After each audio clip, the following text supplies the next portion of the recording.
Good morning students. आज का हमारा टॉपिक है भोजन के घटक। इससे पिछले कक्षा में हम आप लोग को पढ़ाए थे कि भोजन कहाँ से आता है।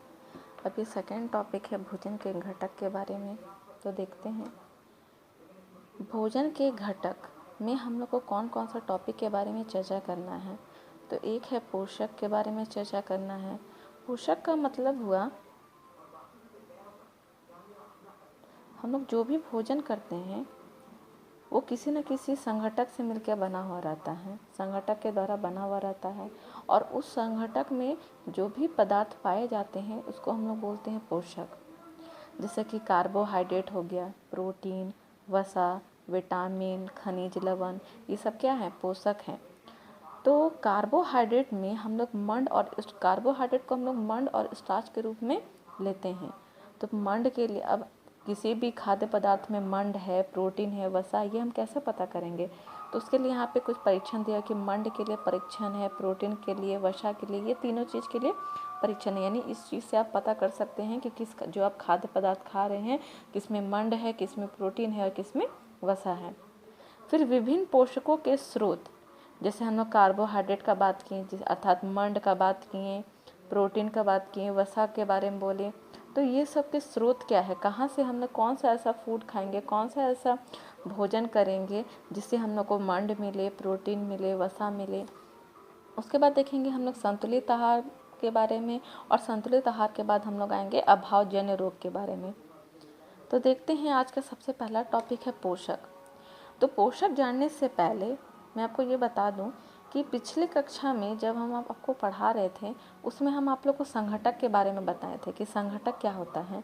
तो हम जो भी भोजन करते हैं तो उस भोजन को बनाने के लिए हमें किसी न किसी कच्चे पदार्थ, कच्चे सामग्री का ज़रूरत पड़ता है। जैसे कि अगर आप मान लीजिए अगर आप रोटी ही बना रहे हैं तो आपको आटा चाहिए, चावल चाहिए, आटा चाहिए, पानी चाहिए, नमक चाहिए। ये तीनों के बिना आप रोटी नहीं बना सकते हैं। तो ये सारे कच्चे पदार्थ हो गए। तो कच्ची सामग्री में हमारे शरीर के लिए कुछ आवश्यक घटक होते हैं। जो भी कच्ची सामग्री, जैसे हम जो भी कच्ची सामग्री हम ले रहे हैं, जैसे मान लीजिए अब आलू का सब्जी आपको बनाना है तो आप आलू ले रहे हैं, ठीक है। तो जो टमाटर ले रहे हैं, तेल ले रहे हैं, तो जो भी कच्ची सामग्री हमारे शरीर के लिए कुछ आवश्यक घटक होते हैं। जो भी कच्ची सामग्री हम लेते हैं उसमें कुछ न कुछ आवश्यक घटक होते हैं, जरूरी घटक होते हैं, और उसी घटक को हम लोग क्या कहते हैं? पोषक कहते हैं। मुख्य रूप से देखिए यहाँ पे कौन कौन सा पोषक दिया हुआ है। मुख्य रूप से होते हैं पोषक में जैसे कार्बोहाइड्रेट।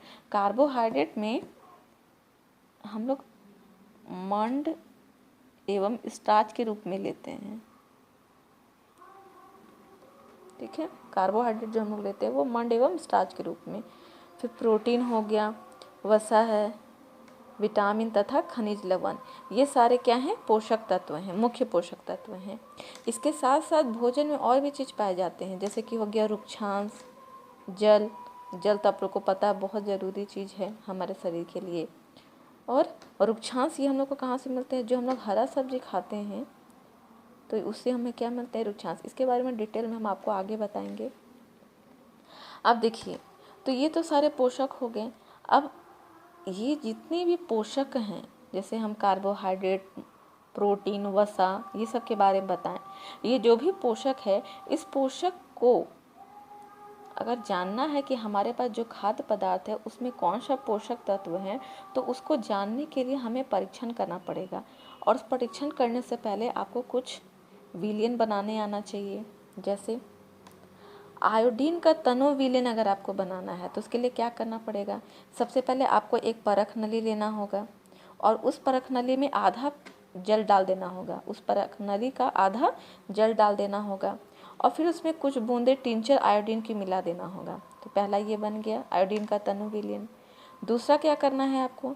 कॉपर सल्फेट का अगर विलयन बनाना है तो सबसे पहले आप वहीं इसी तरह से एक परख नली ले लीजिएगा, या फिर ना कोई ये जार ले लीजिएगा और उस जार में 100 मिलीलीटर जल पानी डाल दीजिएगा और उसमें 2 ग्राम कॉपर सल्फेट घोल दीजिएगा। तो उससे क्या आपको कॉपर सल्फेट का विलयन मिल जाएगा। 100 मिलीलीटर जल रहेगा और 2 ग्राम उसमें कॉपर सल्फेट मिल रहेगा, तो उससे आपका कॉपर सल्फेट का विलयन बन जाएगा।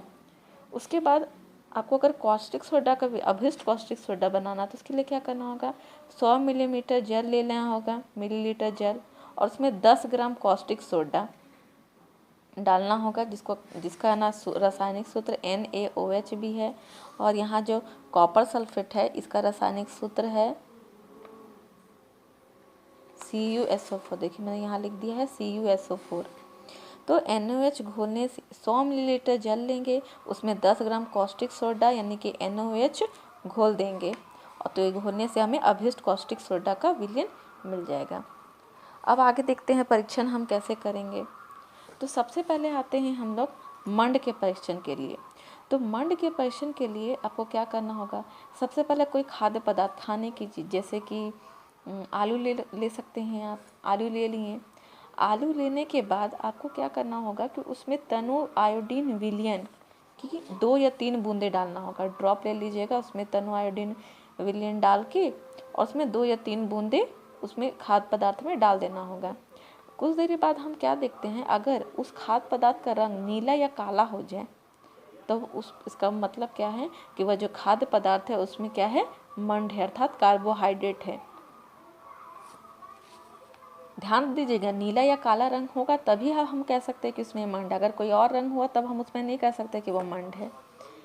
अब दूसरा देखेंगे प्रोटीन का परीक्षण। तो प्रोटीन का परीक्षण के लिए कोई खाद्य पदार्थ ले लीजिए, थोड़ा सा मात्रा में लीजिएगा, और यह ध्यान दीजिएगा कि वह ठोस ना हो। अगर वह ठोस है तो उसको अगर चूर्ण बना सकते हैं तो चूर्ण बना लीजिए, और चूर्ण बनाने के बाद एक परख नली में रख लीजिए, परख नली के अंदर डाल दीजिए। फिर उसमें 10 बूंद जल यानी पानी डाल दीजिए, उसको अच्छी तरह से हिलाइए। अब क्या करना है कि ड्रॉपर की सहायता से परख नली में 2 बूंद कॉपर सल्फेट यानी CuSO4 का विलयन डाल दीजिए। 2 बूंद, आप पिछले में हम आपको बताए थे कि कैसे कैसे बनाना है, कॉपर सल्फेट का विलयन कैसे बनाना है। तो वहीं कॉपर सल्फेट का विलयन को 2 बूंद डाल दीजिए। फिर 10 बूंद कॉस्टिक सोडा का विलयन डाल दीजिए। अब अच्छी तरह से उसको हिलाकर अब कुछ मिनट के लिए परख नली को छोड़ दीजिए। तो कुछ देरी बाद आप क्या देखेंगे कि जो खाद्य पदार्थ है वो बैंगनी रंग का हो जाएगा। तो इससे क्या पता चलता है कि वह प्रोटीन है उसमें। आप यह काम दाल वगैरह में इस्तेमाल कर सकते हैं, कोई भी दाल, चाहे चना का दाल हो या राहड़ का दाल हो या मसूर का दाल हो, तो आप किसी भी दाल में यह प्रयोग कर सकते हैं या दूसरी चीज़ में भी प्रयोग कर सकते हैं। तो ऐसे तो दाल में बहुत ही ज़्यादा प्रोटीन होता है, तो आपको देखने को मिलेगा कि दाल जो है, दाल का जो चूर्ण है उसमें वो बैंगनी रंग का बदल जाएगा ये सब चीज़ डालने से। तो इससे पता चल जाता है कि दाल में क्या है, प्रोटीन है। तो ये प्रोटीन का परीक्षण हुआ।